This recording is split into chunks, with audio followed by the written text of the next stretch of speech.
Welcome to the Dojo Talk Podcast. Please remove them shoes before entry. The master is here, and you still have not taken off your shoes.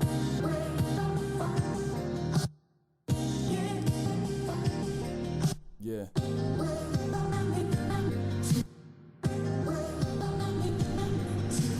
Living every day to define man's mission. Look into the sky for divine transmission. Deaf man's vision makes the blind man listen. Eyes on the prize, this is blind ambition. Thank you. Blind ambition. Welcome to another edition of the Dojo Talk Podcast. We are on episode 27. It's been a little break, but we're back, and I'm back with my co-host, the Anti-Cool. What's going on, man? Not that much, bro. Like, I like how you say I've been on a little break, but it's literally only probably been like a week. Really? That's normal for most podcasts. It feels like it's been a while, because I'm used to recording. I don't know. I felt like we hit a streak where I was just putting out stuff, like, every other day. Dude, you did that, like, that one week. You did how many? Like 4? Yeah, I did like 3 or 4 in a week. Well, I recorded 3 or 4 in a week, but yeah, it was my birthday week, so I didn't feel like working too hard, so I didn't. So we, chilled out this week. Birthday was pretty cool, and but we're back. We're back to regularly scheduled programming, regularly scheduled life. Back to fights, people getting kicked and punched in the face, people getting hard-hitting questions. Right. Yes, so I have one for you. All right. Actually, to start us off here.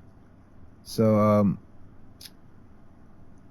I saw an advertisement for UFC Fight Night 111, Singapore. Mm-hmm. I think it is. Yeah, like Kallang, Singapore. So I have a question for you. All right. On a scale of Dana White saying he could take Tito Ortiz and Chuck Liddell in a fight, to what's the dude's name who's about to be in the NBA with the dad who? Oh, Lonzo Ball. On a scale of Dana White saying he could take Lonzo Ball's no, on a scale of Dana White saying he could take Tito Ortiz and Chuck Liddell in a fight, to Lonzo Ball's dad saying he's a better player than Michael Jordan. Where does Betch Kohea selling herself as a knockout artist rank on the, just completely bold-faced lying to the fans? Oh, man. All right. Or should I say delusional? All right. So, So, Betch has, 2 knockouts to her name.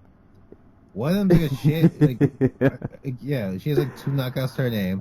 Was it Shayna Baszler, who at that point in her career was falling apart physically? Yeah. And who I'm actually surprised is able to go have actual matches in professional wrestling, because that seems grueling.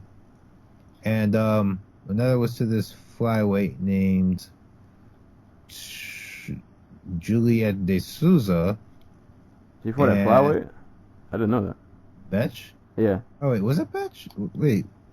It says here that it was a knockout, but it says on Tapology that it was a decision loss. Oh. Uh-oh. Well, either way, she's not a knockout artist. Yeah, so how All right. delusional is she? See where this hierarchy goes. All right. Well, so just so there's no confusion for people who don't know. So Lonzo Ball is the kid, so I don't blame him, but LeVar Ball is the dad who thinks he can beat everybody in basketball. I'm going to put LeVar at 1, saying that he can take Jordan one-on-one. I've never even seen footage of LeVar playing basketball, so I'm just going to go, that's number 1. So now I got to go not a tie. So I got to figure out what's worse, Betch being a knockout artist. Oh, so the girl that she beat, it was her second pro fight. She's a 115-pounder. She's 5'4", and she's now currently 5-7 in her pro career and has been stopped 5 times. Oh, Lord. You know Most what? of them are by submission. I'm going to have to put... Alright, if I'm going to rank these 3, yeah, LeVar Ball goes 1, Betch probably goes 2, and Dana goes 3. And the thing with Dana is that sometimes I don't even believe Dana believes what he's saying. Like, I think he just says stuff just to say it. Dude, he's like since this bio, he's just been in just like full Donald Trump mode. But I feel like maybe I'm giving him too much benefit of the doubt. But like deep down, I feel like he knows what he's saying is just nonsense. But he's just being Dana. But Betch probably believes that. Like, see, and I can respect that because it's her job to believe it. Yeah, but it's not true. No. And you got KO'd by Ronda. I mean, like, do you think she like sits down to her coaches like when they're game planning, and she's just like, all right, how do I like, what's the quickest way for me to land this right hand so we can put her away? Her coaches look at her like. I think this is a part of her.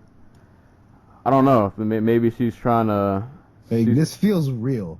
This doesn't feel like, oh, I'm putting on airs for the fans. I'm trying to sell a fight. It feels like she thinks she can knock. Like she's a knock. Not that she can knock people out, but that she has knocked people out before and in like massive numbers. So I don't know. You fans, you guys decide. She's trying to get that title shot. She's trying to talk her way up.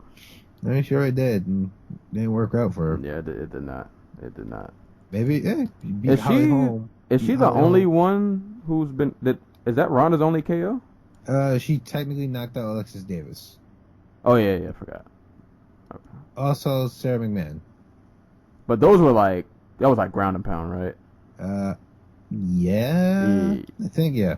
Like this is the only like one like standing one punch. Like, yeah, she's just straight up dead. Yeah, bet you gotta. That was a tragedy. If Ronda had actually gone to a good striking coach, and maybe been a little bit more, I don't know, like willing to learn, she probably would have been a half decent striker. Probably would have knocked out a lot more women. She might still be champ. She might be the hardest puncher in the division. Like, she's still and she has no she has no proper like weight transfer in her punches. Like, they're all shoulder punches and arm punches, and she still might be the hardest puncher in the division. Like, her only competition is Amanda Nunes. Man, but yeah, I mean, hey, you gotta believe in yourself. I guess sometimes you gotta lie to yourself. Hey, man, whatever works for you. I guess as long as you're winning, it works. But yeah, once you start losing, you might wanna reconsider. you might want to rethink that over. But hey, man, not everybody can just like say crazy shit and just make it happen, you know? Yeah. Hey, she's trying to speak it into existence. So far, the only person who's ever done that is Connor. Yeah, that's a whole that's a whole nother discussion. He wills things into happening, and it's the most bizarre, hilarious thing ever. We'll see if he can will this Floyd fight into happening, which I still don't believe. If he can will himself into like knocking Floyd out. If he does, if that fight happens and he knocks Floyd out, I'll never talk ill of Conor ever again. You won't have to. Conor will freaking talk for himself. Yeah. You don't have to be nice. He will never let anybody in boxing or MMA live it down. It will be hilarious. We'll see. But speaking of knockouts and KOs, I guess we'll just jump right into this card. UFC Fight Night 109. Sweden. Which came on at, what time does this card start? 10 o'clock. Yeah, 10 o'clock. And I missed most of it because I went out on a second day of a B-Day celebration of me and a friend of mine, so I had to rewatch all the fights the next day. But I had a friend send me the GIF of this KO, and then I watched the fight the next day. I'll say as a Gus fan, for the most part, I was pretty happy.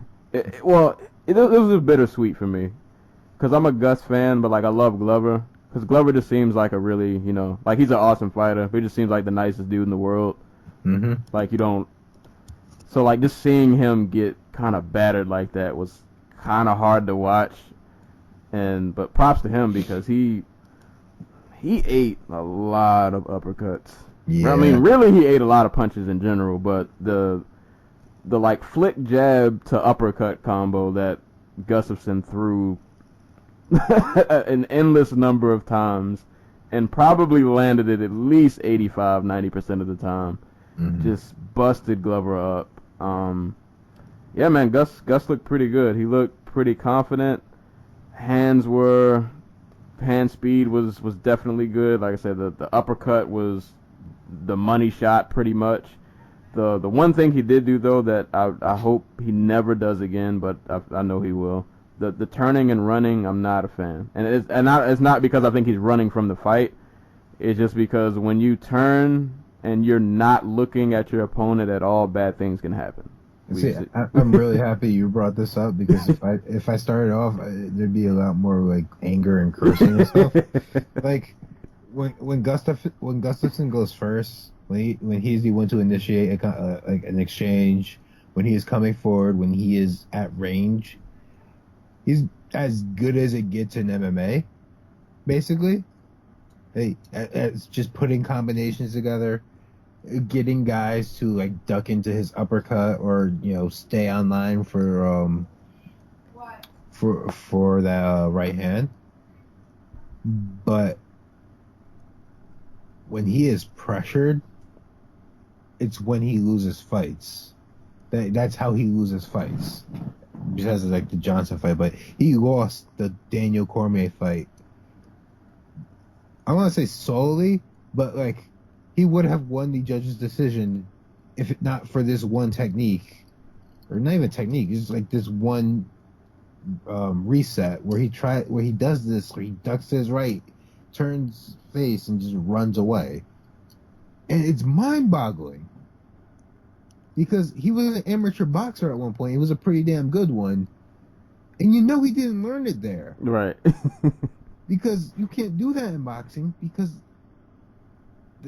the corners are 90-degree angles.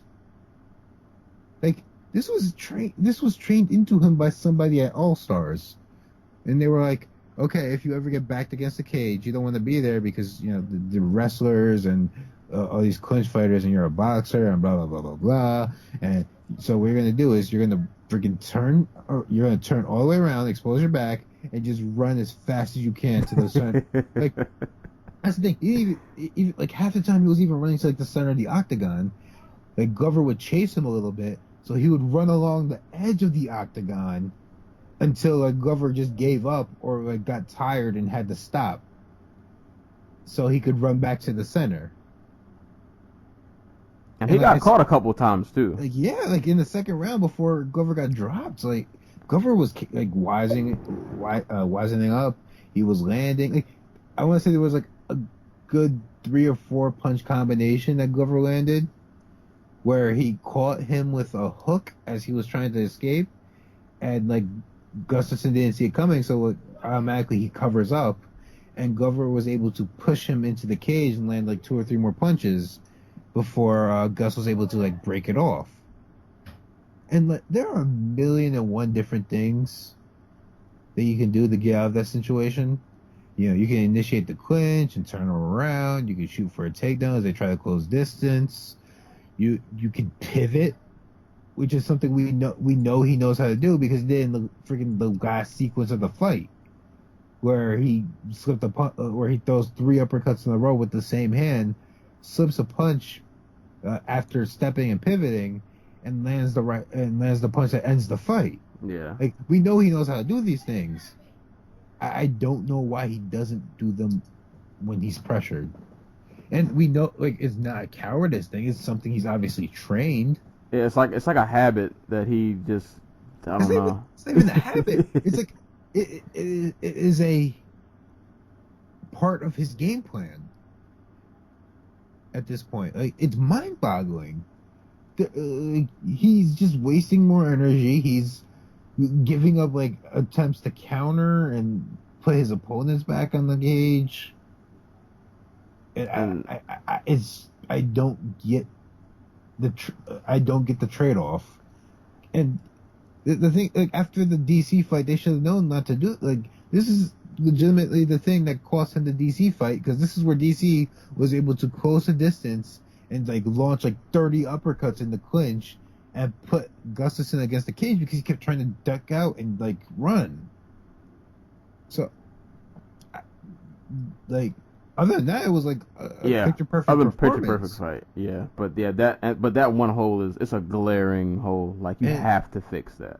And it's the thing, like it's the thing he can get away with at light heavyweight, because everybody else at light heavyweight is like Glover, where they're like these slow, moving, plodding type fighters. Like even Jimmy Manuwa was like that, and we think of Jimmy Manuwa as like this fast twitch, explosive dude who can knock you out with one punch. But like, then you have DC, and then you have Jones, and like, yeah, you can't make those mistakes against them. You can't do that. Yeah, like they will exploit that. Jones is long enough and fast enough, and DC is fast enough and smart enough where they're going to see you turning your back and realize, oh, this man is in no position to hurt me, so I can literally just go buck wild on him, and there's nothing you can do to stop me except run. And it looks bad to the judges. Like, I don't get the trade off.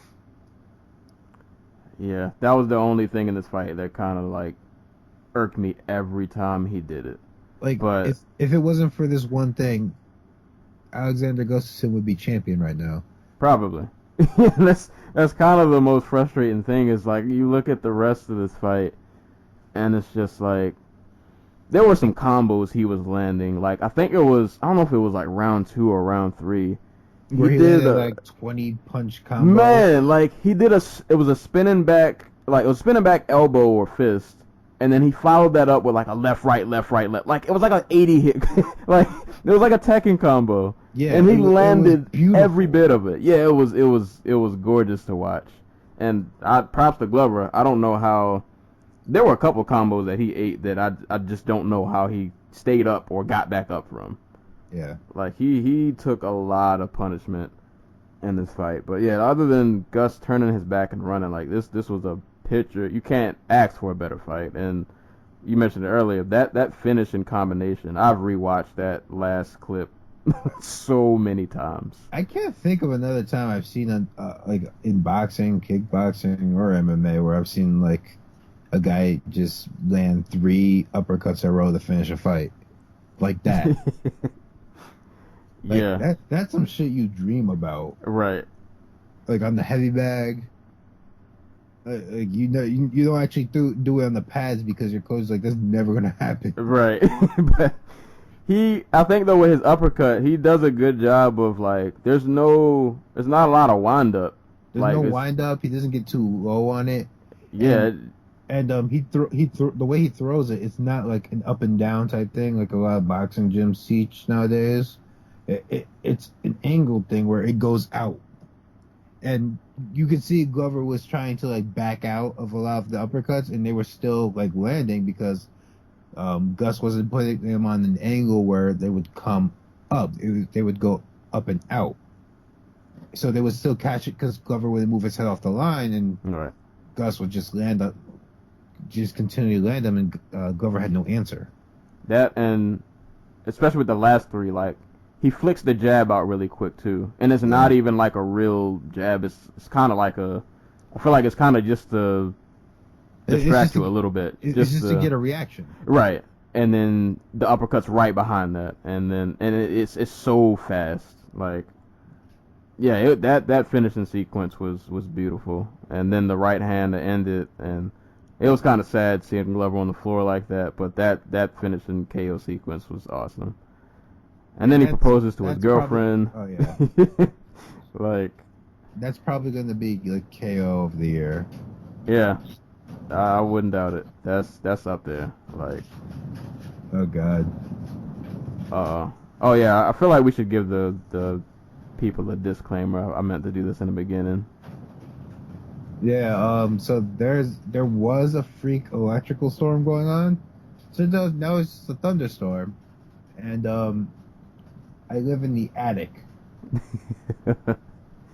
So if my internet goes out or I drop out the call, you know why. All right. Well, we'll hope that doesn't happen. Hopefully, Mother Nature chills out. But in case she doesn't, Oh crap! It's only on the front part of my house. Hey, I'm looking out the back window now.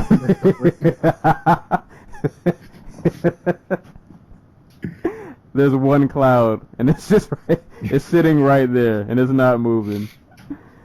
Oh man, but I mean, it has to start and end somewhere. Why not over my house? But awesome fight for Gus. I'm pretty sure this probably sets up a title shot.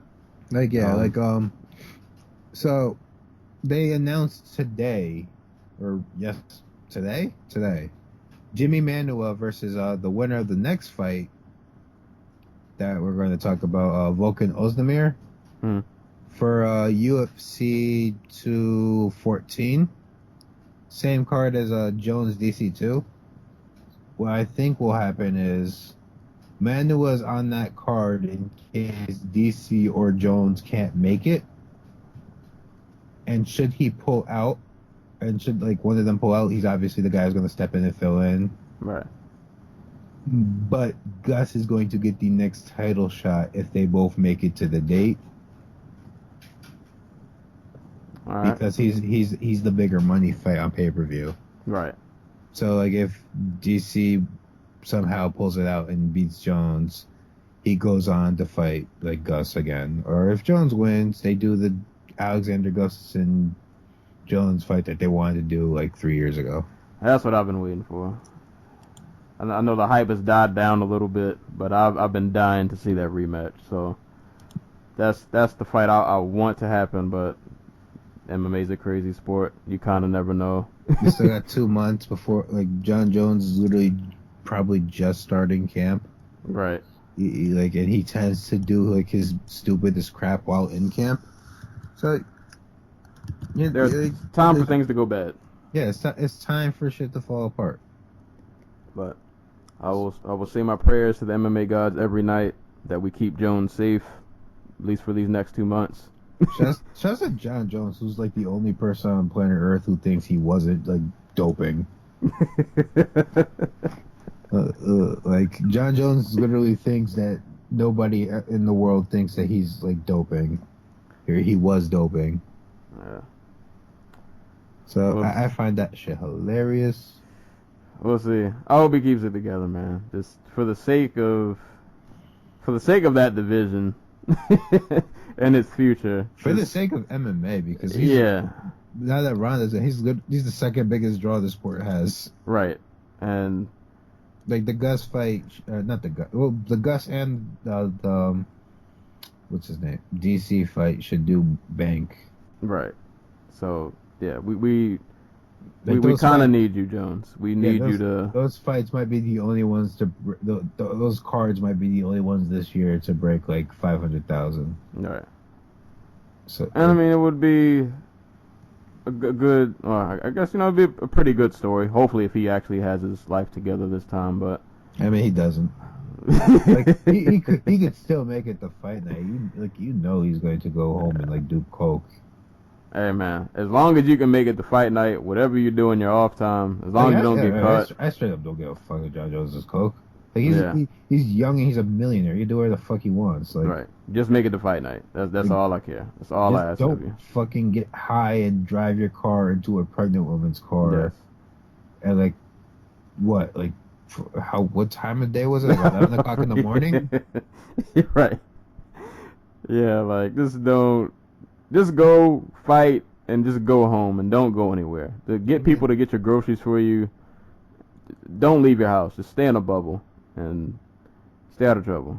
Yeah. Yeah. But awesome fight for Gus. Congrats on I guess his soon to be marriage, and pretty sure we'll still see Glover again. That was a pretty brutal beating, but I'll still stand behind Glover. He might lose to Gus, but he still beats 98% of that division. I mean, but 98% of that division is trash. So yeah, but he equals out. Yeah, is what I'm saying. Like Glover Teixeira, like I guess the line for Glover Teixeira nowadays would be like Jimmy Manuwa. Like, can Glover Teixeira beat Jimmy Manuwa? Right. And it wouldn't surprise me if the answer is yes. But yeah, shout out to Glover, man. Still a big fan, and Tough as shit. well, yeah, really tough dude. It's funny how from the main event to the co-main event, how much the star power kind of drops off. I mean, I like to point out, Volkan Ozdemir has one fight in the UFC. It's like, what more do you want of this man? So, co-main event, we got Volkan Ozdemir versus Misha Shirkinov. So Misha was ranked 5th? 7th. 7th. Something like that. He was ranked below Volkan Ozdemir. I'd like to point that out. Heading into this fight, Volkan Ozdemir, one fight in the UFC, was ranked ahead of Misha Cirkunov. Not unjustly, because he came in on like 9 days' notice and beat a guy who was ranked above Misha Cirkunov in Oven St. Preux. He earned the stripes. I mean, yeah, I guess. You see, I've never gotten over the fact that I sat there and watched Volkan Ozdemir get like neck cranked by Kelly Anunson in Bellator like 3 years ago. So that's why he's always kind of been it's like a running gag with me. Hey man, he came in tonight, or that night I should say. He won by Phantom Punch. That's what I'm gonna call it. I'm just saying, 1-1 in Bellator versus guys not in title competition, 2-0 in UFC versus guys in the top 10. Hey man, rising to the occasion. The man is a beast. The man is a beast. He shows up when it matters. He shows up when he shows up and he shows out. He does. Volkan Ozdemir knocked Misha Cirkunov out in this fight in 28 seconds with the only punch he landed in the entire fight. And just to paint a picture for people who didn't see it, yeah, like Misha threw 98% of the punches. Like he came out pretty aggressive. Yeah, he was on his Fabrizio Verdum. Yeah, he was trying to go for the kill, and he ended the fight with a blitz. Ozdemir's back was against the cage. He just kind of weaved out the way for a brief second. Threw, I think it was like an overhand right or like a right hook. It was a right hook, right past, right behind Misha Cirkunov's left shoulder that landed right behind his left ear. That put him out instantly. And if you did not sit there for the replay, you wouldn't see it. You wouldn't see it. Like, what was that? KO was like Tim Sylvia, Paul Blantonello, or something like that. Andre Arlovsky. That's the one. Andre Arlovsky knocks out Paul Blantonello and like no one sees it. It was like that. It looked like Misha Cirkunov face planted for no reason. Right. It was like one of those like old kung fu movies, like when they do like the death touch, like you hit like a vital organ and you just shut down. Like that's it was not a devastating punch that knocked him. It wasn't at all. It looked like it was like a tap. Like he tapped him on the side of his head and he just died. Like that was it. Yeah. And now he's not too far from a title shot. He is one fight from a title shot, to be exact. He is one Jimmy Manuwa away from a title shot. Like that's and this is in part because Misha Cirkunov is not I want to say he's not a very technical striker. He's a functional striker, and I think his game plan here was to force the clinch with Ozdemir, get him against the cage, force the clinch, and like try to take him down from there. It just backfired because you blitz somebody and they know what they're doing, and you get Shaolin death touched. Yeah, and life happens. It did. Life happens really fast. Sometimes right over your temple. Right. Yeah, not really much else to say about that fight, to be honest. I mean, it was only. We could talk about the implications. Yeah. So you said Volkan gets Manuwa next? Yeah, Volkan gets Manuwa next. Manuwa next, and if he wins, like, That's crazy. Yeah. Like, I mean, though, for him, that's awesome. Like, legit, this dude came in what, March? I want to say. right? Like, No, February. He came in late January, literally in late January. Then like 9 days later, gets Osvin St. Preux, beats him. And now, and after this win, where he's only in the cage for like 30 seconds, he's in basically a number one contenders match. hey man, if he somehow pulls the win off against Manuel, that's got to be like the fastest. Maybe not the fastest, but people don't rise the title shots that quick. Yeah, I will say this: this officially proves to me that light heavyweight is worse than flyweight. Oh yeah, I don't think anybody would argue that. No I think disrespect to anybody at a lot of 205, people but would argue, man. But you know else who came in and beat 2 top 10 dudes in the first 6 months of the promotion? oh, Brandon Moreno. hey, Not only did he beat him, he finished both of them. He submitted them both. And no, this is me having sour grapes, I guess, but like we're still like people talk about him like he's still he's like far away from a title shot. About to fight his 3rd top 10 dude. And if he beats him, like what else is left? yeah, he's right. Like I forgot who does he have next? Sergio. Sergio, yeah. So Sergio, I'm looking at the ranking now. So Sergio's right above him. Moreno's at 7. Sergio's at 6. Yeah, I mean, if he beats Sergio, I mean they're not gonna do Cejudo. Benavidez Torres ACL is gone for like 6 months to a year. So other than that, you have Wilson Hayes and Formiga. And I'm like, at that point, why bother? Yeah, at that point, just give Moreno the title shot. Like, Yeah, just like throw a young guy in there, and it's not like there's no value to be had having him have to beat like Wilson Hayes. right. Hey man, yeah. Flyweight's definitely more stacked than 205. At least because the UFC let half their 205 division leave. Right. In part because they're really boring to watch, but still. Man, this really is depleted. Ozdemir, Corey Anderson, who I just feel like I kind of forgot about until I started looking at this. Like Corey Anderson is a top 10 fighter by virtue of light heavyweight being really bad. Man. Like he is so green and so far from being like good. It's yeah.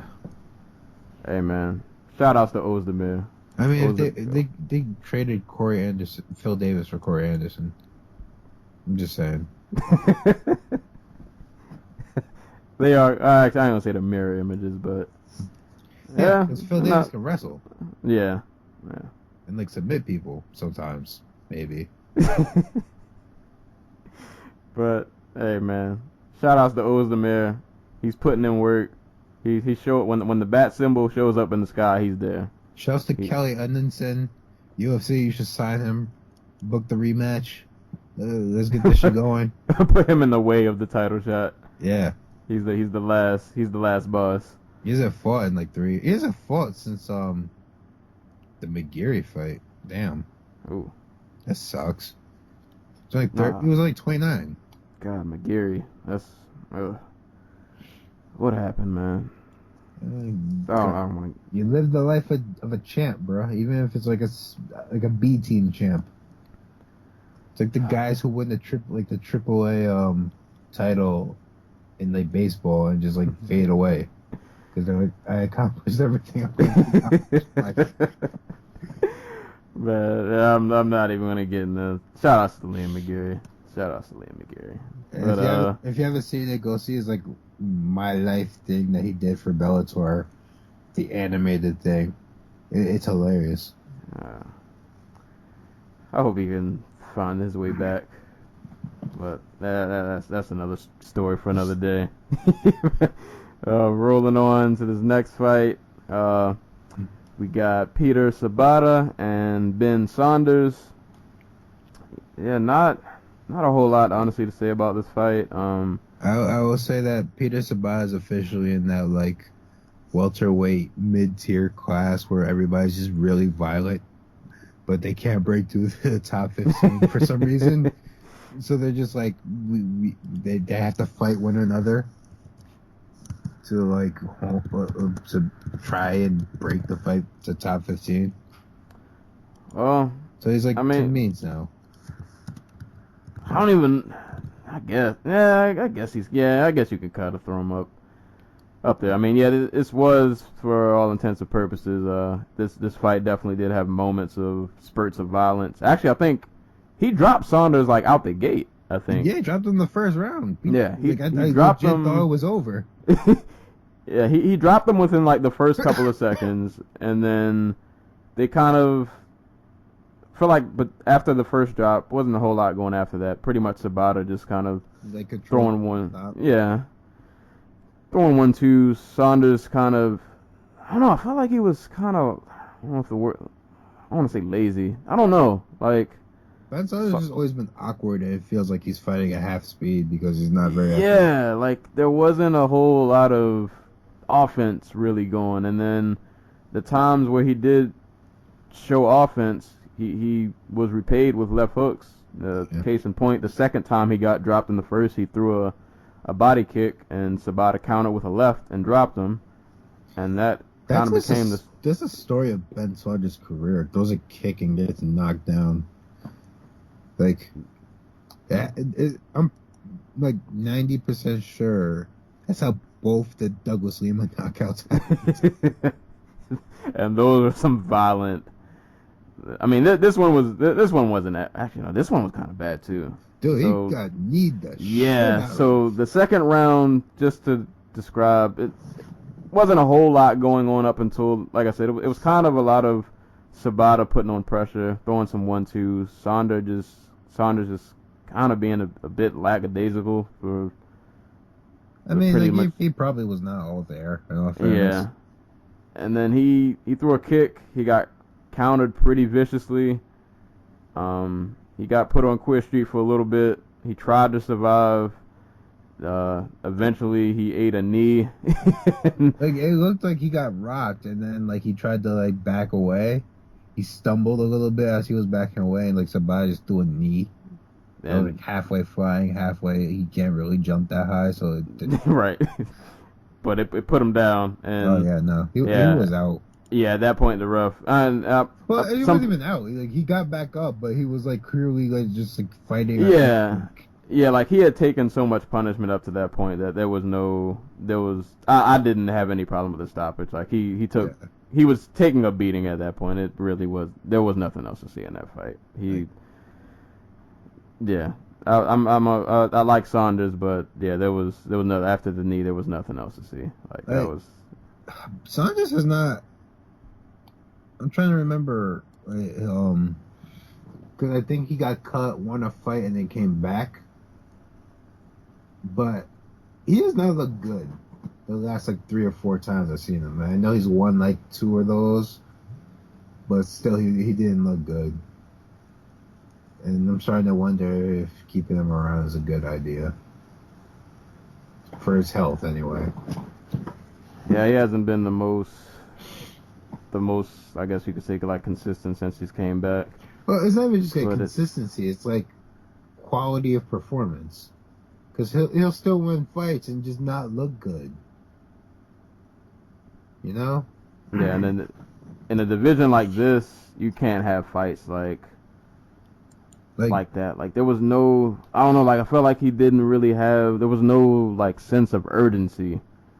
Like there was no, I don't know. I don't know if maybe after just the first time he got dropped, maybe he just was out of it right after that. But like there was no umph. It was and like he was just there. Like no knock on Peter Sabata, but like Peter Sabata's not a dude who does this to people. You know, he's not a guy who's gonna go out there and just like beat the crap out of you and drop you like 5 times in a fight.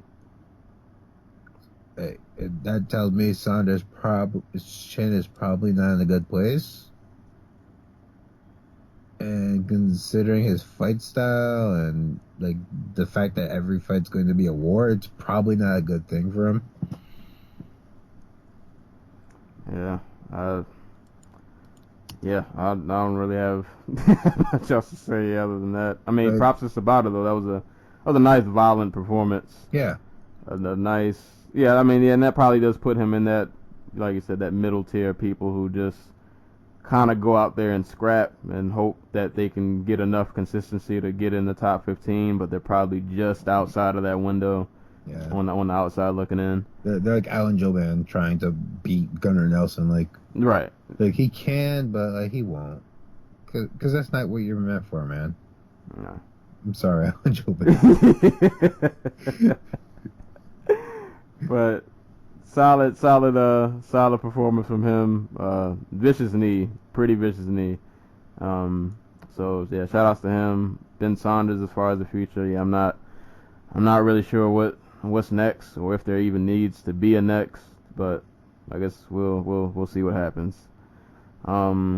This next fight, I guess we can briefly kind of glaze over this. All right, let me try not to butcher these names. Omari Akhmedov and Abdul Rasak Al Hassan. So the first time I watched this fight, I scored it for Omari, and like I guess my mindset of the first time I watched it was Al Hassan was definitely really athletic. He definitely put on pressure. Not the best striking technique, but you can tell like he's just naturally like just athletic and explosive. So he was able to put on a lot of pressure. He landed some good strikes. Unfortunately, was not able to really defend takedowns all that well. So the first time I watched it, I gave it to Omari. I don't know. I guess the first time I watched it, I felt like he just controlled the fight more.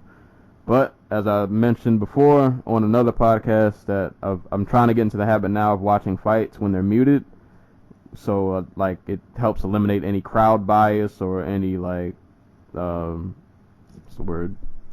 Announcer bias. Yeah, the second time I definitely scored this for Al Hassan. Like it's funny how when you watch a fight with no noise, the fight looks completely different.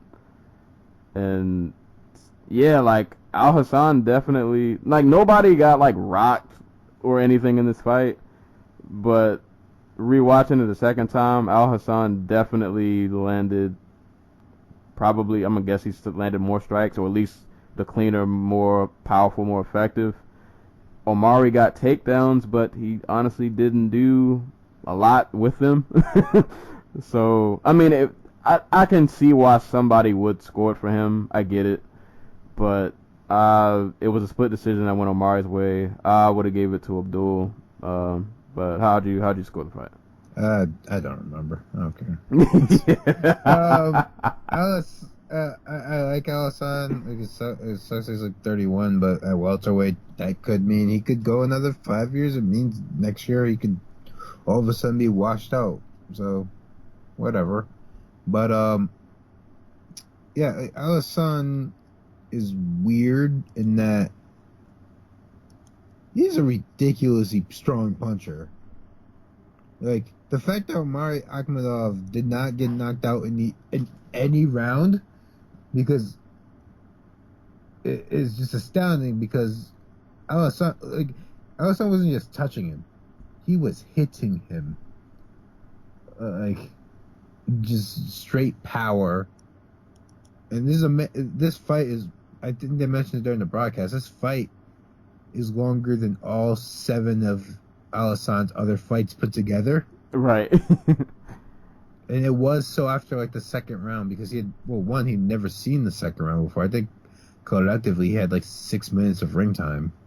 So I think he performed pretty well, all things considered. Yeah, he didn't really like gas out or slow down at all. Like yeah, like he applied pressure nice. When he threw it, he showed a nice like 1-2. But he landed a lot, and like I said, he lands really hard every time he lands because he's freaking. He throws bombs. But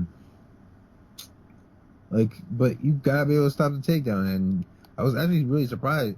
He did a really good job getting up, especially in the first 2 rounds when he was like not tired. But he could not stop that takedown to save his life. Like, and it's not like Akhmedov was like setting up these like brilliant single leg, double leg type things. Like, he was getting hit. He would sit down against the cage because he got hit so hard.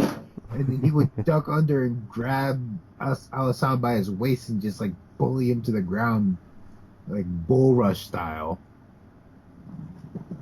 And I don't think Alessandro was, like, overcommitting to the takedowns. He was just letting himself get taken down.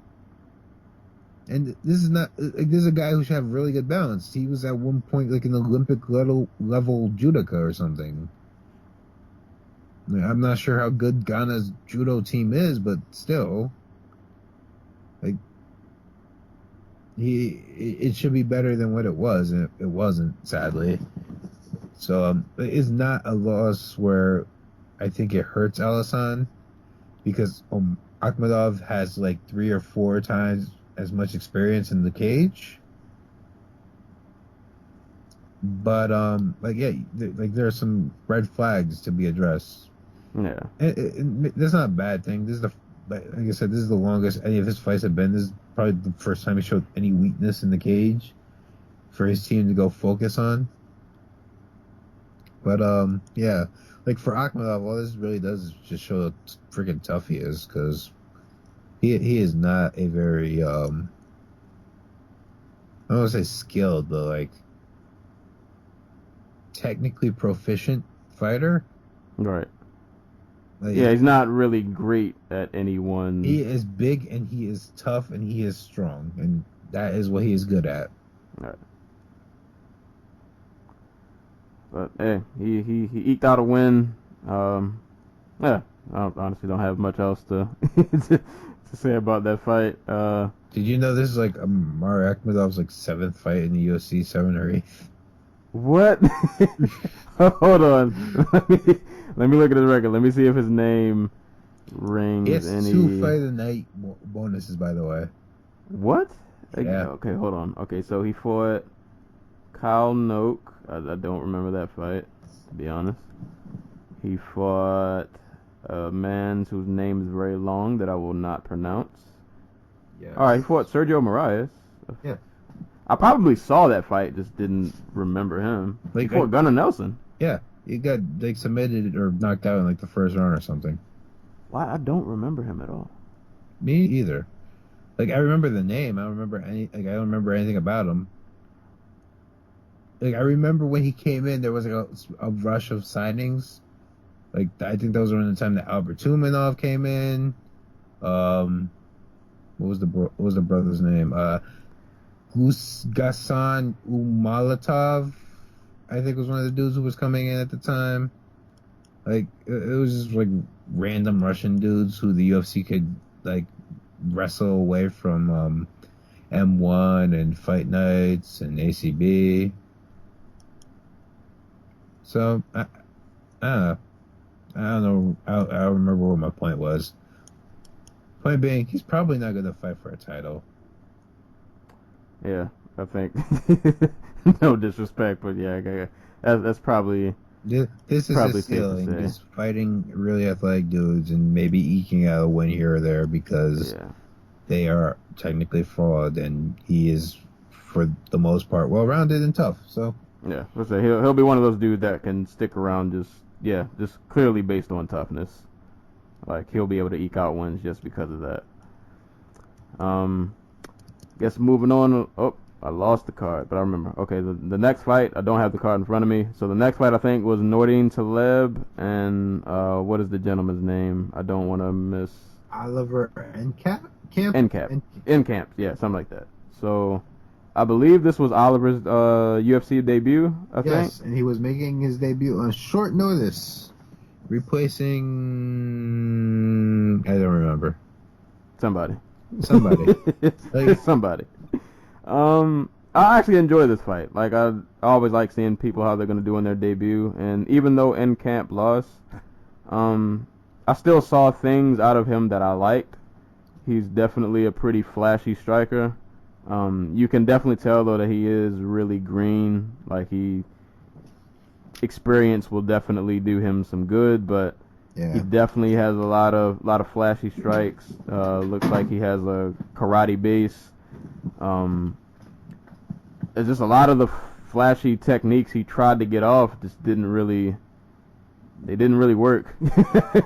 They just I think Taleb was just too, I don't even know the word, just I guess too experienced. Yeah, I guess that would be it. Like he probably knew what was coming. Like this, he didn't seem at all shocked at any of the techniques that Encamp threw at him. Like nothing caught him off guard. He pretty much stayed in control for most of this fight. And it was a pretty entertaining, mostly, I feel like this was mostly striking. I think they went to the ground a few times, but yeah,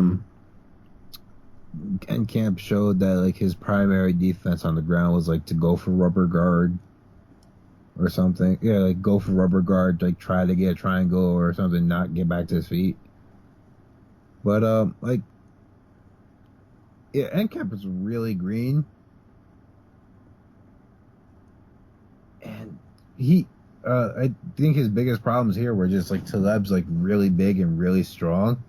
So every time they would like he would try to tie up in the clinch and maybe get like a takedown or like try to do damage from the clinch with knees. Like Taleb would just like muscle him around a little bit and was even able to get him down a couple times. And like the other primary problem was I don't think he's accustomed to range for MMA. Because he was throwing some wild overhand rights and spinning kicks that were just like 1 or 2 feet, just straight up too far out. And that's part of the reason why Taleb saw everything coming, because like nothing was ever really close enough to like to be a threat.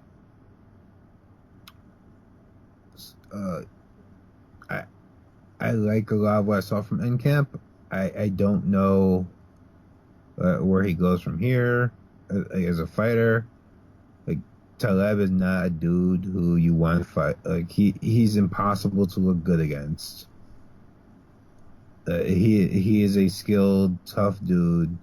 He is not dynamic or anything, but he's consistent, and that I guess it's really good if you're like a young dude and like you're trying to learn where your flaws are, right? Like Encamp. But it was not a fight he was ever going to probably win. But I guess for a late replacement and it being your debut, no, it was a solid performance. It was a solid performance. But yeah, it was just one of those cases where you went against a veteran who clearly had more experience, cleaner technique. Yeah, pretty much a learning experience. Especially from like those kick fighting sports, like range is such a difficult thing to pick up because you don't want to get too like you're used to being able to like punch and like clinch up as a way of defense, and you're used to not having to worry about like being too far in or too far out because you have an idea of what your opponent's trying to do. Like here, like you're trying to stay all the way out because you don't want them to take you down. You're trying to stay or you don't want to be all the way in because this guy can fight you in the clinch. He's big and he's strong and blah blah blah. And I think that really threw off his game plan because you could see him like diving for knee tap takedowns in like the second or third round. They were just from like way too far out. So I expect the next Encamp we see will be a lot better. Yeah, he's still really young. Yeah, he's definitely got room to grow. Well, if particularly in his next fight, I expect him to be like just miles ahead of where he is now. Like he's at that age and that stage in his career where like this is where you make huge jumps from fight to fight to fight. Right. So yeah, hopefully he looks I don't want to say completely different, but more polishes himself up a little bit. Yeah. For the next fight. Just looks more comfortable in the cage. It's kind of funny because we mentioned this with the other fight. For like Taleb, it's kind of in that same category of welterweights where like he's out of that top 15. Oh yeah. Kind of just middle of the pack, Except he's not violent. Yeah. Nordine Taleb is like TriStar's golden boy in terms of like what they like to put out. He is a moderately athletic, large welterweight who can jab and take you down, and like he has a decent top game. That's basically it. Like that's what Faraz Sahabi instills in his fighters. Like the jab, the takedown, and being big and strong for your division. Like, and there's not a shot at like Faraz. Like he's obviously done an amazing job of it, but like if there was a baseline / prototype of what a TriStar fighter is supposed to look like, it's Nordin Taleb. Solid win for him, and hope to see Enkamp again though. Yeah, like I said, there were little flashes of things I saw that I like. So yeah, hopefully the next time we see him, he'll work on his game a little bit. And I'm always happy to see Karate dude. So yeah, he's got a flash KO in there somewhere. There's a flash KO in there somewhere from one of those wild techniques if he can get one of them to land. Moving on to this next fight, I don't really have to spend too much time on this. Not honestly a whole lot to talk about. Jack Hermanson, Alex Nicholson. This fight was Jack Hermanson just kind of using foot movement until he got a takedown, and then he got the takedown, ground and pound, kind of beat Nicholson up.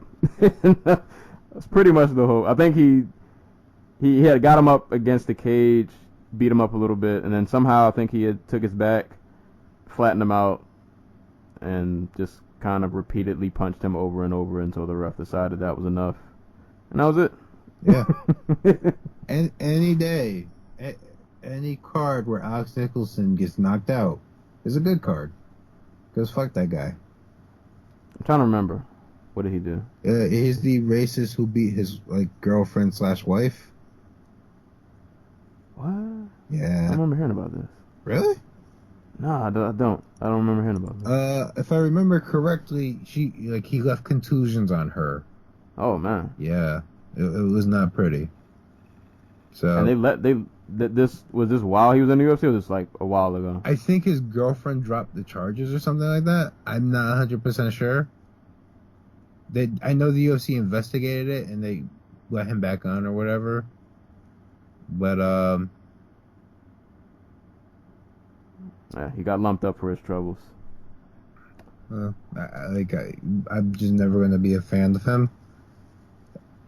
Yeah, I'm always gonna be happy when he gets his ass beat. So, fuck him. That was a quick and swift. Hold up, let me look at Hermanson's record before. Who did he fight before this? I want to say he fought I know he lost, but it was to somebody. Was it Jocko? I think it was Jocko. And then he won, and then he beat somebody before that. Because I was trying to remember where. I remember his name and he looked vaguely familiar, but I couldn't remember where I saw him for. He's a Cage Warriors and Bellator vet, if I remember right. That's not. Well, solid win for him in a fight that he virtually took. I didn't say virtually. He didn't take any damage. I don't think he got hit. That might have been a flawless victory. I don't think he took one hit. See, this is when you go back and you're like, can I get another fight real quick? Right, pretty much. He could have fought again the next day and he'd have been perfectly fine. Yeah, you maximize your output here, bro. Hey man, you gotta get on. Someone calls out, someone calls hurt. You gotta take that Cerrone approach. Yeah. Eight fights a year. I think Cerrone's done with that. Yeah. He just realizes there's no worth in being the guy the UFC calls on. There's no longer a desk job waiting for you when it's all over, you know? So. Right. Well, that was pretty much all of the main card, but definitely got to give some of these prelims some shout-outs. There were definitely some good moments. Actually, you know what? I'm going to skip because I want to mention, because I want to make sure this gets mentioned. So I'm going to butcher this name. Bojan Velikovic and Nicholas, I think it's Musoke? I think it's just Nico Musoke. What is it, Nico? So this fight ended in a KO and what I will call stanky leg of the year. I'm not going to really detail the entire fight. I just wanted to make sure I gave it a mention. If you want to see somebody get hit and like Do the world's funniest chicken dance. right. I was trying to think of a way to describe it. Basically, yeah, that was it. I felt bad for Nico because he's like the hometown guy, and basically, yeah, did the chicken dance in front of those thousands of people. But yeah, that was a pretty. I haven't seen a chicken leg dance like that in the very. Like I said, that was Stanky Leg of the Year. I don't think anybody's gonna beat that. Nope. So, yeah, I mean, if I can find a video of it, I'll leave it in the description below. But yeah, if not, you guys gotta give that a watch. Definitely give that a watch. Skipping around. Shouts to what was it? Demir. I literally had to take down my page because my internet stopped working. My Firefox window stopped working. Demir Hadzovic. Demir Hadzovic. Shouts to him. He was down 2 rounds to none, and he capitalized on some stupidity. Oh boy. Yeah. Poor Marcin Held. Yeah. He knocked Marcin Held in he knocked out Marcin Held in the 3rd round. Like I think 18 seconds in, as Marcin Held was going for an Imanari roll, he literally just came around his shoulder and landed a knee. They just immediately knocked Marcin Held out. I feel bad for laughing because when Held came over from Bellator, for people who don't know, Marcin Held, former Bellator lightweight title challenger, he lost to Brooks, I think. Brooks and Chandler. Yeah, and Chandler. So, but he was one of their, premier lightweights. Really, really, really talented grappler. Striking has made some strides. Dude, striking looked really good in this fight. Yeah, it's if you watch Held in Bellator and you watch him now, you can definitely tell he's been tightening up the boxing. Yep. And it looked like for these first 2 rounds that he was finally going to get his first UFC win, and just disaster strikes in the 3rd, and you get kneed and you just go limp, and kind of like the Serkinov fight, life just kind of happens fast, and now he is 0-3. There is always KSW, my friend. KSW and Ryzen would be not so much. Maybe not so much. KSW would be really happy, but they'd take him. But Ryzen would be tripping all over themselves to sign him because he's a specialist. Yeah. And they specialize in that. Right. But yeah, poor Marcin Held. He gets screwed out of his Lozon win. He trips up at the finish line with this one. Diego Sanchez all of a sudden is still a very good wrestler. Yeah, he might. This is one of the most unfortunate UFC runs in recent memory. Yeah, that I've seen in a while. It sucks because the record shows 0-3, but talent wise, he's much better than what his record shows. But yeah, he just can't seem to catch a break. I was never one who thought Held would rocket up the rankings and get a title shot, but I thought he'd be a Joe Lozon type. Right, that he could string together a few wins, probably lose to the top level guys, but still stick around for a while. Yeah, grabs a few ankles and knees and do the damn thing, get some performance bonuses or something. But his UFC career has been sadness so far. Yeah, and at Owen, you think they'll bring him back? Maybe, maybe not. Who knows? Yeah. For perspective, he is 1-4 in his last 5 fights. Oh man. Yeah. And Bellator won't take him back. Yeah. So it's literally KSW or Ryzen. Hey man, I feel like Ryzen seems to be the spot. I feel like that's the place to go now. That's where all the cool kids are going. Go fight Darren Cruikshank. Hey, I'm all for it. But yeah, man. I mean, the great win for Demir. I hope they bring Marcin back. I have a feeling they won't. And honestly, if they let him go at 0-3, I can't really argue against it. But yeah. I hope he gets one more shot. But if anything, Marcin Held, Shinya Aoki. Somebody with money make that happen. Preferably in Asia, where they can like kick each other in the head. Right. Yeah, man. I'm all for it. But yeah, shout out to both of those guys. I'll give Darren Till shout out for his win over, how do I say this gentleman's name? Jessen Ayari. Darren Till showed pretty much a 3-round instructional video of how to land left hands very effectively. How to fight southpaw. Throw left hand.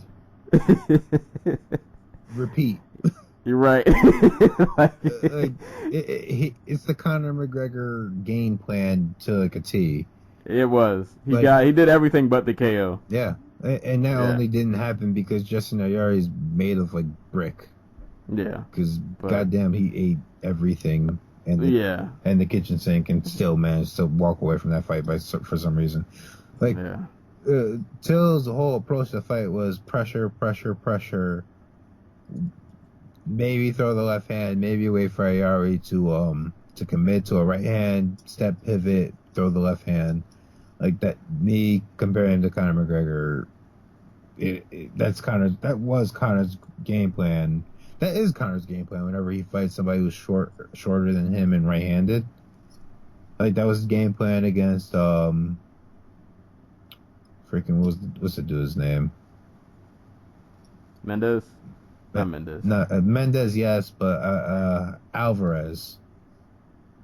It was Alvarez. It was Mendes. It was Marcus Brimage. Like that. If you are a tall left-handed fighter, that's your bread and butter. Like, learn to throw the left hand. Learn to move. Learn to pressure. Learn to counter. You'll be gold. And it sucks that Darren Till came in like 5-6 pounds overweight. Yeah. Because it tells me that like one, maybe he is growing out of the division. Maybe like adding muscle when you're 22, 23, 24 years old and you're huge and you're trying to make welterweight. Maybe not. I don't want to say maybe not the best idea, but maybe not like conducive to a good weight cut. I hope he doesn't have to go to middleweight. Like, I hope this is literally just him being lazy or like them not accounting for the fact that he was lifting weights and is like year and a half off. Because I think his style fits him so well at welterweight. And there's really a dearth of guys who of like left-handed strikers who can use this type of game plan there. So I think it'd be really fun to see him fight like the top guys there in a couple of years. But if he's too big, he's too big. Move up to middleweight. He'd probably have like a athletic advantage over basically everybody, not in the top like 8 or 9. All right. So do what's healthy. He's 2-0-1 so far in the UFC. So this UFC career is fucking weird. Yeah. Like, Hey, he like tore his shoulder in that like draw against what's his name, Nicholas Dalby. Man, he's got a lot of upside though. Yeah. Like Yeah. And I would hope he stays at welterweight. I think welterweight would have more fun fights for welterweight just needs a young guy. Yeah. And he's like you say, he's 24. He's 24. And they just need a young guy to be there and to be good. Yeah. Because they don't have a lot of those right now. Hopefully he can stick around for a while. Definitely got to give a shout out to Reza Madadi and Joakim Silva or Joakim Silva. Yeah, I was gonna ask, is it Joakim or Joakim? Probably Joakim. I paid no attention to the broadcast. But yeah, man, this was one of the best prelim fights. I wish I could remember it a bit more, but Reza always lives up to the Mad Dog moniker. You know what? I do remember the broadcast for this one. Shouts to Joakim Silva. Shouts to like Dan Hardy's just complete bias in the second round when like he's talking about how, like at the end of the fight he was talking about how Reza won the second round and like there was no argument. And Reza spent most of the second round, like, basically getting attacked to the body mercilessly. because Silva was just like body punching the crap out of him, and like he would throw a big overhand right or a spinning back fist, and it would kind of land, and Hardy would lose his mind. And it was like he landed the better, cleaner shots in that round. I'm just like, dude, did you see all those body shots? So, shouts to Joaquin Silva with that, because that was actually really cool, because we don't see a lot of big bruiser types going down to the body, and that really slowed down Madadi in the third round, so that was really cool. Always love a good body puncher. That was an awesome fight.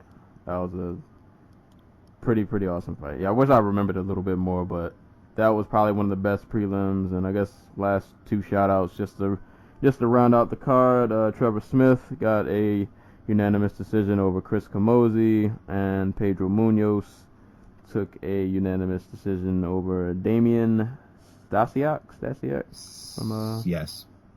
Something like that. Yes. So that rounds out the fight night card. But we're not done yet. There were a lot more. I ain't gonna say a lot more fights that weekend, but other fights worth mentioning. Next fight, for people who didn't know, there was a boxing fight Memorial Day weekend. A big boxing fight. Yeah, a big boxing fight in the UK. And another fight that just adds on to boxing. Just I don't know, just killing on a roll. Sure. Killing on a it. roll. Yeah, man. This fight was awesome. Errol Spence Jr. took on Kell Brook for the IBF welterweight title. I've mentioned this before. I don't watch boxing a whole lot, but Errol Spence is a guy who I try to keep tabs on. I forgot exactly how I found out about him, or even like why I started watching him fight. But I just remember like the first couple times I was like, this guy is like, he's something. Yeah. Like he has that it that, you know, I don't know, like he just had that something special about him. I was like, he's gonna be the guy that I have to keep tabs on for a little bit. And yeah, man, he showed out in this fight. He showed a lot of grit. This was not an easy fight. I've seen him steamroll through people. This was not one of those fights where he was just able to steamroll, but he definitely, especially towards the latter half of the fight, I felt like he started to take over. He one thing he did good in the beginning that I liked, he repeatedly went to the body. Oh, yeah. Over and over. Body punches, like that was the story of this fight. Yeah. Like, I know at the end, Kell Brook. Oh, so I'm not sure if you know this. So last year Kell Brook fought Gennady Golovkin, right? Yeah, that did not go too well. Yeah, he broke his right orbital. This was his first fight since then. He comes back, and Errol Spence broke Kell Brook's left orbital. So now he has a very tough decision to make about if this fighting thing is still for him, because right. He has now broken both of his orbital bones within the span of like a year. And what was a really grueling, like, this was a tough fight on both accounts. Oh yeah, for both of them, this was definitely pretty tough. Like, I felt like it took a little bit for Spence to kind of like get his game plan going. Well, this was by far the toughest fight Spence has had since the Olympics, in terms of like quality of opponent, relative to himself, I guess. Because like I've always thought Brooks was I don't want to say overrated as a boxer, but like, he is he's not as dynamic and like versatile as people give him credit for, like, or give him credit for being, I should say. And I think Spence is like that. He can do a lot of different things, and he is very skilled at doing and just being like a dog. Like those body shots, they did not come from Spence setting things up. They came in like firefights, right, on the inside, where Kell Brook is trying to throw him around and clinch up, and Spence is just not going away and just continually attacking the body. It really slowed him down towards the end of the fight. Yeah, I felt like he gritted his way to this win. Oh yeah, like it felt like towards like that 6th and 7th round that you could tell those body shots just started to take a toll, and Brook did not have the same energy that he had in those first couple rounds. Like he was slowly sapping away at his energy, and then and you could tell he really didn't have any other anything else like in his tool bag. Like he at one point it just seemed like he was trying to jab and grab Spence to a decision, just trying to carry the fight that far. But by I want to say like the 8th or 9th round, it just seemed pretty clear that like the fight was getting away from him. Was it the 9th round he got knocked down in? No, it's 10th round. I actually have the article up. In the 10th round, yeah, he got knocked down, and I thought the fight was gonna be over after that. Yeah. I went to a friend's house to watch the fight, and like it was funny just watching this live because you could just feel the momentum of the fight shifting, and then he got the knockdown, and like the momentum just completely went his way. Yeah. And Brook survived that round. He got out of that round, and then in the 11th, I think, was when it finally stopped. And he got hit with something before he took the knee. I just don't remember what it was. Me either. Yeah, he took because I remember when he first stopped. I thought like he just kneeled out of nowhere, but like he took a hit. I don't know if it was anything major, but he took a strike, and then he just kind of like a couple seconds later, I guess he just. Yeah, decided, hey, this eye, this eye's out of control right now. Yeah, I think he said somewhere in like the middle rounds he realized that his eye was broken, or not well, or not right, and he was like, "I'll fight it out, see, like, try to get him out of here." And just by like the 11th round, he just realized he couldn't go on, or else his career would be over. And like shouts to him for recognizing that like this win just isn't worth the rest of his career. Right. Like hopefully he takes time off. Like he made his money with this fight. Like hopefully he can take time off and get his eye right, and really just sit down and see like if this is something he still wants to do. Yeah, because his eye was pretty banged up. Yeah. Like that was, yeah. But props to Errol Spence, man. This dude, if you guys haven't, if you don't watch boxing, he is worth paying attention to. Like, God, Errol Spence versus Sean Porter, Errol Spence versus Keith Thurman, Errol Spence versus Danny Garcia, Errol Spence versus Terrence Crawford. Like, those are fights that should and might be made sometime in the near-ish future. And they're all fights worth tuning in for because they should be like fireworks. Yeah. I would love to see the Crawford because Crawford fought a couple weeks before. Yep. And he shut, what was the guy's name? Felix Diaz. He shut him down. Like, completely shut him down. Like, I really hope like Spence turns into like that guy in boxing and he's just like this big star because he is so fun and so good. So yeah, man, you guys, if you don't watch boxing, Errol Spence is on that short list of dudes next to Anthony Joshua and Vasily Lomachenko who you should be paying attention to.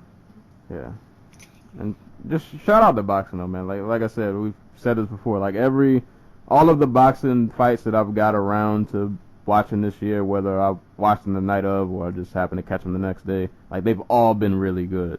I haven't seen any duds this year from at least the fights that I've watched. So, yeah, boxing's been holding it down this year definitely. Like there have been a ton of good fights this year, and we got Triple G and Canelo coming up in September. It's a couple months away, but Andre Ward, Sergey Kovalev 2 coming up in July. Apparently they're gonna run back the Klitschko Joshua fight. Yeah, because Klitschko is apparently has a rematch clause. So there's fun stuff happening. We'll see. It's gonna be a good year of good year of people getting knocked out. Man, I wonder when they would run that back though. Probably Joshua. I think they said they're moving like to a 2-month thing with Joshua, so probably December. Okay. I was gonna say after that knockout, I'd imagine he would need some need a little bit of time off. Yeah. But yeah, that was a awesome, just gritty performance by Spence. Who, like I said, he gritted his way to that win, and he just kind of, you could tell like he wanted that win, like he took that belt, Yeah. like he was not gonna be denied. I feel kind of bad for both of them because like, yeah, Spence gets denied his like big highlight KO, and Brook can't really like. I think anybody who's sensible is going to realize that Brook did not battle this fight because he's like a coward or he's not a real fighter or any of those other like BS statements you see when like a fighter just like has to call it a day. But like this was a fight he could not go on his shield on. Right. And I applaud him for realizing that, but like in a way, well, I guess they're kind of different. It kind of reminded me of the Rory and Robbie fight, where like he just ate a jab and it was just that was a power punch, man. That was that was a straight cross. Like it didn't connect all the way, but it was a cross. That one too, to me though, it just seemed like I ain't gonna say like he won it out, but like he hit a breaking point. Like there was just no. Dude, his body legit just shut down on him. Yeah, like there was nothing else left, and like, yeah, you can't call a dude a coward. Like we can't act like the first 10 rounds didn't happen. Yeah. Like he stayed in there for as long as he possibly could. He almost made it to the 12th, but you know, hey man, you gotta protect your health. You know, it's no use in making all this money and your eyes are broken. you can't see anything. Yeah, why defend the title if you have to vacate it right away anyway? Right. So yeah, shout outs to both of them. That was hopefully Spence gets back in there like twice this year because I don't know if you know this. If you know who Thomas Williams is. No, it doesn't ring a bell. Oh, God, I want to say he's a light heavyweight. He was on Twitter. He's a PBC. He's a Heyman fighter. He was on like Twitter talking about, yo, it's already June or May or whatever, and you guys want to see this guy fight 2 times more this year? That must be fucking crazy. And I'm like, dude, it's the 5th month of the year. Errol Spence could be back in there in August and still get like 3 months off and go again in December. Like, there's this weird culture in boxing and MMA too, where like you hit a certain point and you only have to fight twice a year. Like if you're trying to build your stock, fight 3-4 times a year. Like and have dates set so people know when you're fighting. All right. Yeah. But that weird tangent. We'll see though. I definitely hope he makes it back before Definitely hope he makes it back before the end of this year. Yeah. So that was UFC Fight Night, boxing. Anything else we wanted to cover really before we go to parting shot? Really quick, shouts to Angela Lee and Ben Askren over at ONE FC. They held it down. Freaking Angela Lee almost got another Twister submission win, but had to settle for the what was it, the Anaconda choke? The Anaconda choke. Yeah. No, she completely like defanged Estela Nunes. I wasn't expecting that. I was expecting a good competitive fight. So like props to her. Nunes is like the real deal. I'm more sold on her at strawweight because I always thought she was like an atomweight, but turns out she was just like a strawweight parading as an atomweight because she was like 19. So, yeah, I'm looking forward to seeing more of her. Hopefully, one can get like solid opponents for her. Like, there's no dearth of talent at 115 globally. even with the UFC snatching everybody up. So like there are people for the fight. So I'm looking forward to her fighting like German women and getting different tests, and hopefully eventually they'll find somebody who can stop the takedown. They will never find somebody to stop Ben Askren's takedown though, and I think he's on like his second fight of a 6-fight deal. So he's only 4 fights away from retirement because this is his retirement contract.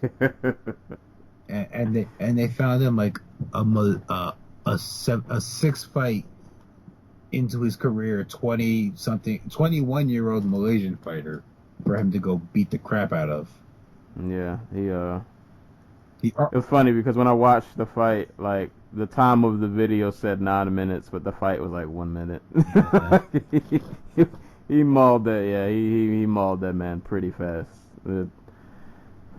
It's kind of weird, man. Like I was never a big Askren fan, but at the same time, it's like, I mean, I guess for him over there, it's probably good. I imagine they're probably paying him pretty well, but 6 figures a fight.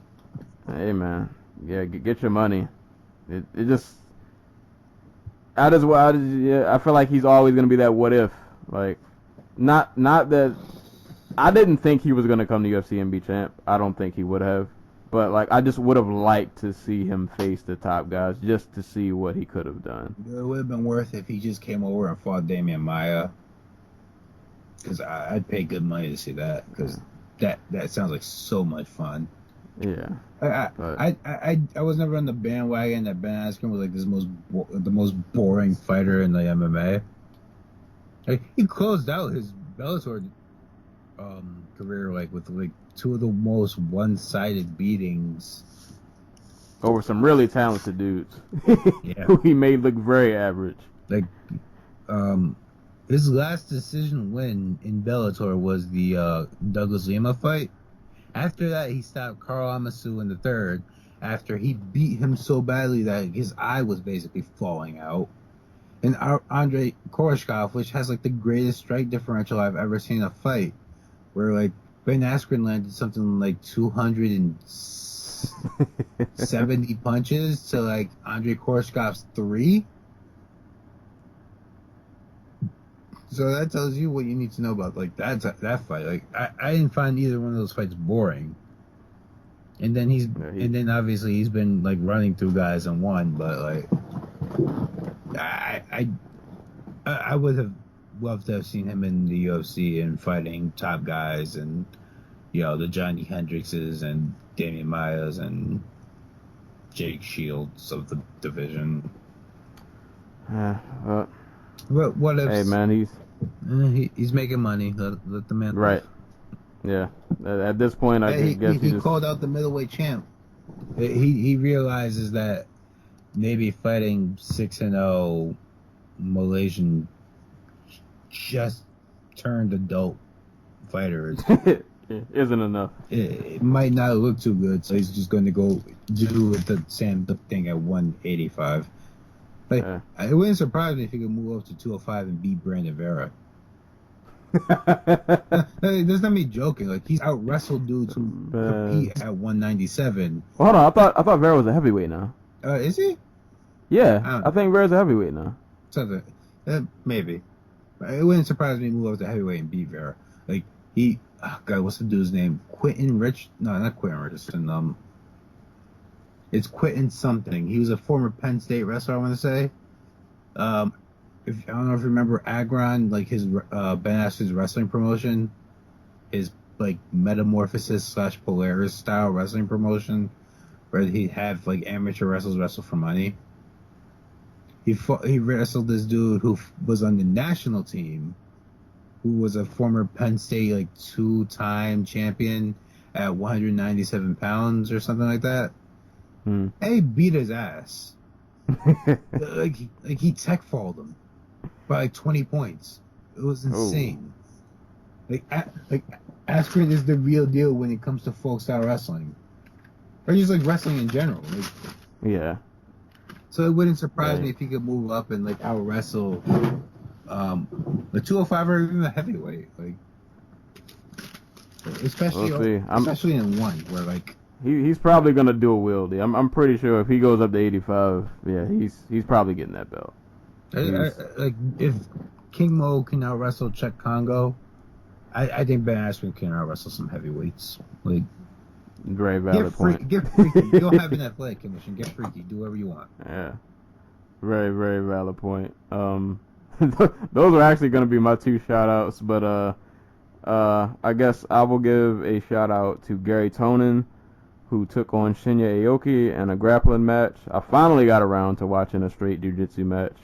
Tonin got caught in some pretty bad spots, almost got rear naked choked, managed to get out, eventually found himself in a pretty slick leg lock, and submitted Aoki. And that was all she wrote. So I finally got a chance to see, like, I've heard a lot about Tonin, but I've never, like, watched any of, like, his grappling matches, so now I see what the hype is. Yeah, dude's definitely a beast grappler. MMA is next. Coming. He's been training, right? Yep. Yeah, so we'll see how hopefully that transition goes well. I will also give a shout out to my man Marlon Moraes, finally making his debut this weekend on the Aldo versus Holloway card. I've been waiting for this for a long time. He's taking on Rafael Assunção, I think that's a good debut match. They're throwing him to a top guy right away, so I'm really, really, really looking forward to seeing how Moraes does. I'm hoping he doesn't wet the bed. I've been vouching for this dude for a long time. I know his level of competition in WSOF isn't the greatest, but my eyes tell me that he's the real deal. Yeah. My eyes tell me he's the real deal. Now it's just time to show and prove. So. But he is a tremendous fighter. Yeah, man, this dude is just ridiculously good. Really, really well rounded. Just, yeah, man. I feel like he has it all. Like, I feel like he should win this fight in my eyes, but you never know. That sounds like a really funky dude. Like, yeah, I could see him pulling away with, like, just like stealing a split decision or something. He could, but we'll see though. But I'm really, really hyped for that fight. Watch the kicks, y'all. Like, if you've never seen Moraes fight, like, watch the kicks. Is it me or he seems like a big 35er too? Oh no, he is like. Yeah, like he's a muscular. He's a muscular, lanky dude, which is really weird to say out loud, but yeah. I feel like I had one more shout out. Oh my. I feel like I'm forgetting somebody. I can't remember. Yeah, those would be my 2 shout outs. I can't I feel like that's one more person I wanted to give a shout out to, but I can't remember. But yeah, those, to piggyback though, yeah, shout outs to Angela Lee. I thought she was gonna get that twister. That would have been dope, but she's another one of those people now that I'm starting to get almost like the Ben Askren. Like, I want to see her against.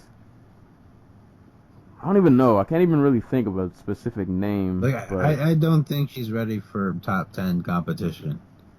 Like, especially after seeing like Alexa Grasso come up short and stuff like that. Like, yeah. She's still only 20, whatever, like 20, 21 years old. Like, she has plenty of time to get her game together. Like, that's why I think, like, I'm way more okay with her fighting Journeyman than, like, Ben Askren, who's, like, a pushing 30 something. Yeah, I'm not mad at that. Yeah. Like, if one and Victor Cui and Chatri Sityatung really care about getting her, like, improving her game, they'll get her, like, the right competition. And it seems like they're doing that, so I'm all aboard. For my parting shots, was that what this is called?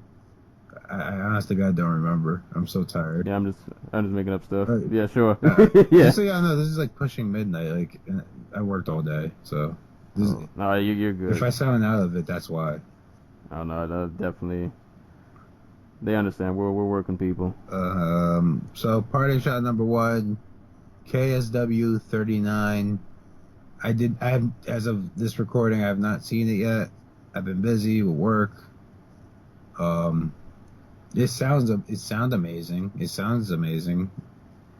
You know, Mamed Khalidov fight the middleweight champion of KSW fighting like the welterweight champion of KSW and just narrowly getting a win. Mariusz Pusanowski, like multiple time world's strongest man competitor, fighting a fellow strongman, and like I think he was like national champion in Poland and beating him. Like Pusanowski's like my favorite Kimbo type story, where it's just like a dude and he's like, I want to do MMA, and like he's famous for something else, but he really wants to do MMA and just be really good at it. Like at no point do I think Pusanowski got into MMA like just like straight up make money. Like he really loves this. Like, I think he really loves training and like being a fighter. And it's like the most like refreshing thing. He's not very good at it, but it's like refreshing. Hey man, you gotta appreciate the passion. Yeah, exactly. Exactly. Gotta appreciate the passion. Ariane Lipsky, who is a very good borderline blue chip flyweight prospect, women's flyweight prospect. She picked up a win. It had this kid from not kid, he's like 27. This dude from the Polish national wrestling team who was a bronze medalist in like 2012, I want to say. Damian Janikowski, he made his MMA debut. Knocked the dude out.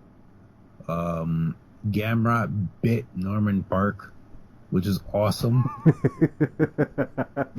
Norman Park stuffed a double A and like had his hands all up in Gamrot's face, so Gamrot just bit him. And Park was very upset.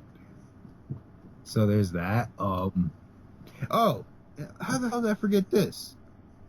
Polish gangster rapper Paweł Rock beat a bodybuilder by the name of Robert Berneka. That was a thing that happened. So You said he beat what he.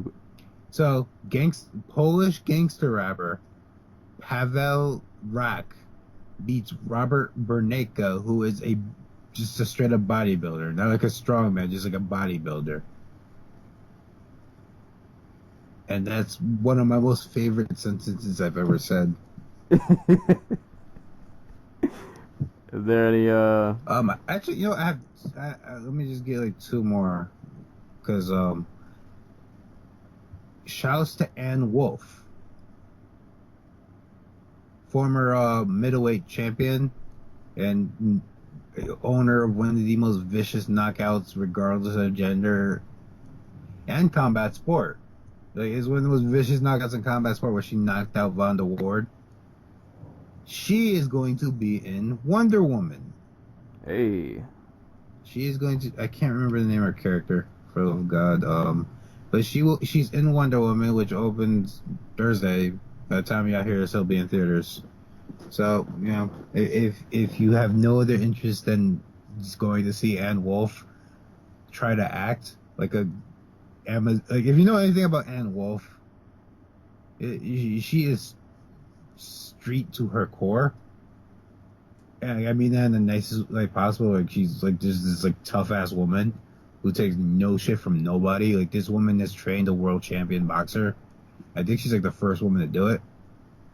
So like hearing her, I hope she has a line in the movie, and we get to hear her fake Greek accent. So shouts to her, because like it took 12 years, but she's finally cashing in on being an amazing boxer.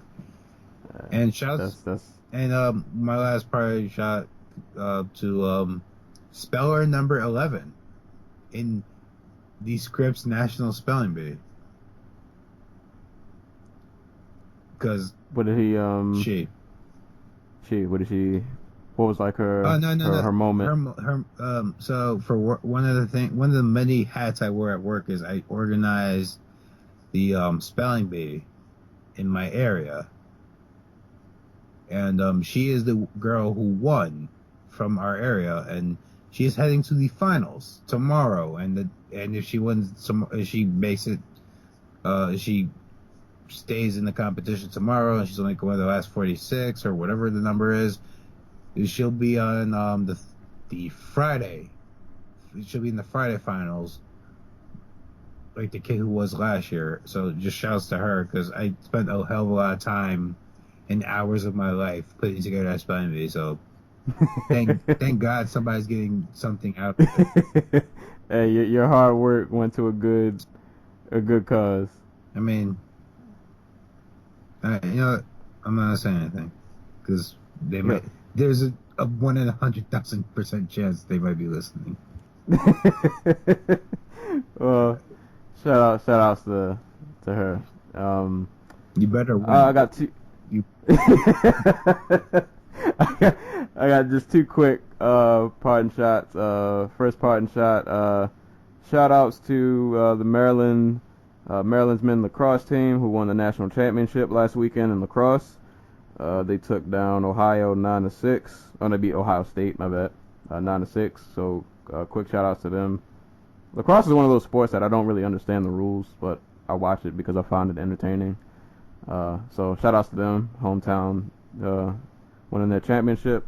And last parting shot, I meant to mention this earlier, maybe like a podcast ago. Gokhan Saki, for people who don't know, former. Oh, for God's sake, I forgot all about that. Yeah, former Glory heavyweight. He was heavyweight champ, right? He was heavyweight. I think he was light heavyweight. Yeah. God knows at this point. So yeah, former kickboxing great, I'll just say. He is one of the greatest heavyweight / light heavyweights of all time. Of all time in kickboxing. The devastating striker. This guy is now signed to the UFC. Don't know of his opponents yet. He will be in a light heavyweight division. Not sure who he will be fighting, but just give him striker for like 3 years, please. You're right. Don't do the shitty thing and just give him wrestlers. We're gonna test your TDD. No, let him come in and kill somebody. Let this man be spectacle. Damn it. Right. Like, especially in this division, like 205 needs this. Like, we need this desperately. So if you guys have never seen him fight, go watch him fight Alistair Overeem in like the K1. Was it semis or finals? Or was it I don't even remember. It's been so long. And he's one of those dudes that, like, he's not like the most physically imposing. Like, I feel like a lot of the times he fights people that are a lot bigger than him. Dude, he was fighting a heavyweight. He's muscular, but he is not that big. Yeah, he's not that big a guy, but he's very, very technically proficient. Just devastating power.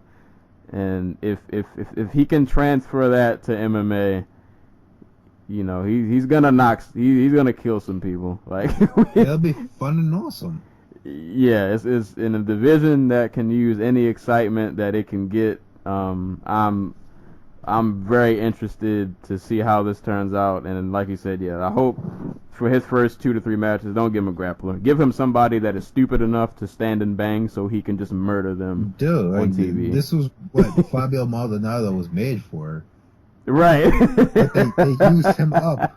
They used up all his good years.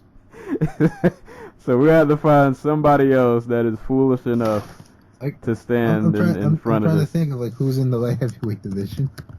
It's so depleted. Like, there's no. I can't think of anybody. Like, who is the bottom of the light heavyweight division? They're gonna pull like some old veteran who just.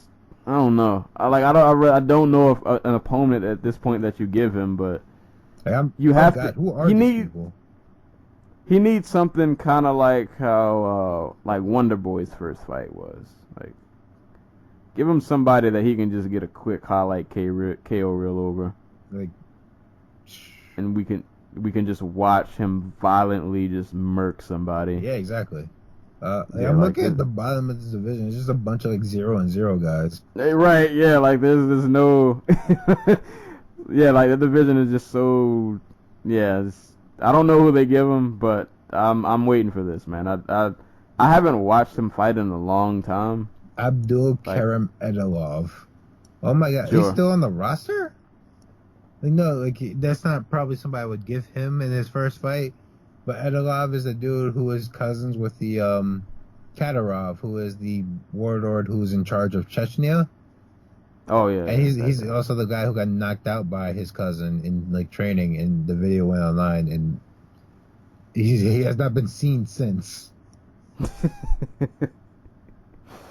But yeah, man, shout out to Gokhan Saki. Like I said, if you guys don't watch kickboxing, if you want to do your history, Turkish look up this guy, man. This guy's a monster striker. So yeah, waiting to see how that turns out. But apparently he's had an MMA fight before and he lost by knockout.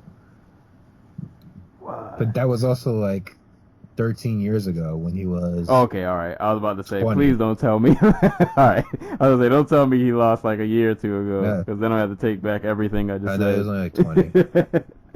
But yeah, man, he's the real deal, man. This guy's legit. So. Oh, I'm sorry. Go watch his fight with Daniel Guido. I'm talking about Alistair Overeem. Frick, the one in the quarters for In Glory.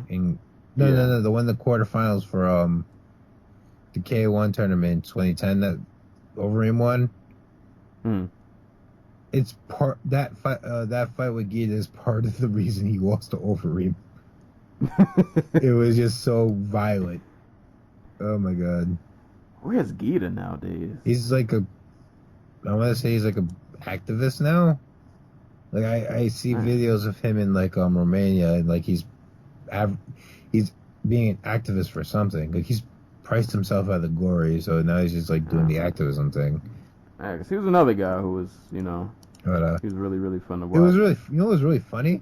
I saw a picture that he posted on Facebook, like a couple years ago, like at some random protest, and like Daniel Guida is like, for those who don't know, Daniel Guida is a very scary man to look at. Yes, a beast of a person. Yeah, he's literally like 6'7" Daniel Guida standing over all these people with like this very serious look on his face. He looks like a monster, like just like a straight up monster out of freaking like bring a horror show. It's I remember now. He said he was gonna come back like a year ago, and he never did. Ah, man. We'll see. I think he went. Hopefully, I think he was coming back to go fight in like China or something, and like the deal he had never came through, where it was just not as much money as he thought he was gonna get. He's fought like 3 years. Yeah, I'm gonna say it's been a while, but hey, we got Saki. Saki's gonna do work. Hopefully, hopefully he comes and we just get a nice dose of violence. Mm-hmm. But I guess that's pretty much it for tonight's show. One thing. Oh. UFC 212. Like this weekend. It is this weekend. I don't think we gave enough. Did we shout out Waldo Holloway? Nah, yeah, like this might be the best featherweight fight. This might be the best fight the UFC can make right now. Right. Like on paper, it might be the best fight the UFC can make right now, regardless of division. Period. So like this is guaranteed violence. Just guaranteed violence. Like just violence at the highest level, because these are two of like the legit top 10 best strikers in all of MMA. Like across all divisions. And although is arguably the greatest striker in the MMA period ever. Right. So, dude, this is worth your time and money and like attention. Right.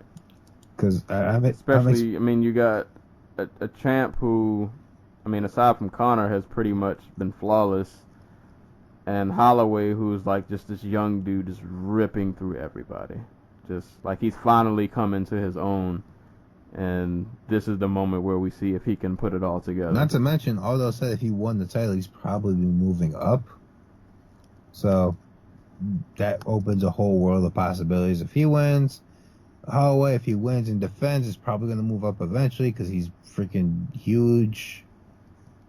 And I don't know. like the narratives heading out of this fight are just as not as interesting as the fight itself, but like there's stuff there to talk about. Right. And God, it's gonna be so good. It is. Like that fight. If the rest of that card somehow sucks, that fight is just gonna bring so much life. Just so much. Just yeah. This is gonna be the best featherweight fight we've seen probably in a long time. Mendez, Hopefully. although too, I expect it to actually be better. Right. Yeah. So at least on par. Something in that range. Like this should be an amazing fight. But yeah, that's coming up this weekend, so you guys already know. Excuse me. That goes down Saturday, so we'll definitely be talking about that early next week. I also will hopefully get around to recording some album reviews this weekend, and I'll have those out early next week. So we'll be back to regularly, scheduled dropping content, hopefully pretty often. If you guys haven't already, please like the Facebook page. Just go to Facebook, type in Dojo Talk Podcast, hit the like button, follow us on SoundCloud. I'll leave all of those good links in the description below. I have a request for your next album review. All right, let's hear it. Waterworld 3. Waterworld 3. Who's this about? One Below. Oh, okay. I literally got an email. Is it Waterworld? Yeah, it's Waterworld 3. By is it? Yeah. Have you ever heard Waterworld? I don't think I have, but I know who One Below is. But I don't think I've ever listened to Waterworld. I want to say I got an email from Bandcamp that said they dropped Waterworld 3. So. All right, I'll definitely have to check that out because I actually am running on a shortage of albums, but. Yeah, more music is definitely coming. I got some stuff coming, and yeah, if you guys do have any recommendations, I would definitely love to hear them. So, music coming, fights coming, and as we always say, anytime people are getting punched and or kicked in the face, we'll be there to talk about it. And hopefully we'll catch you guys soon. This has been another episode of the Dojo Talk Podcast, and we will catch you guys later.